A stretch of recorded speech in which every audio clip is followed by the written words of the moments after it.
পশ্চিম মেদিনীপুর জেলার নারায়ণগড়ের দহরপুর এলাকায় চোর সন্দেহে এক যুবককে পিটিয়ে খুনের ঘটনায় এক সিভিক ভলেন্টিয়ার সহ 4 জনকে গ্রেপ্তার করল পুলিশ। নিহতের দাদার অভিযোগের ভিত্তিতে তদন্তে নেমে পুলিশের এই পদক্ষেপ। পুলিশ সূত্রে জানা গিয়েছে, কয়েকদিন আগে এলাকায় একটি সাইকেল চুরির ঘটনার পর নবীন সিং নামে একজনকে সন্দেহ করে স্থানীয় একটি ক্লাব ঘরে আটকে রাখা হয়। অভিযোগ, আটক করে ওই নবীন সিংকে লোহার রড ও লাঠি দিয়ে বেধড়ক মারধর করা হয়। পরে গুরুতর জখম অবস্থায় তাকে বাড়ির সামনে ফেলে রেখে পালিয়ে যায় অভিযুক্তরা। পরিবারের সদস্যরা তাকে বেলদা সুপার স্পেশালিটি হাসপাতালে নিয়ে গেলে চিকিৎসকেরা প্রাণ বিয়োগ হয়েছে বলে ঘোষণা করে।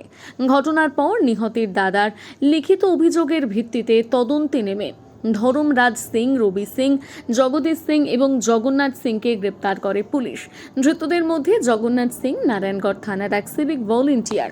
মঙ্গলবার ধৃতদের খড়গপুর মহকুমা আদালতে তোলা হলে আদালত 8 দিনের পুলিশ হেফাজতের নির্দেশ দেন।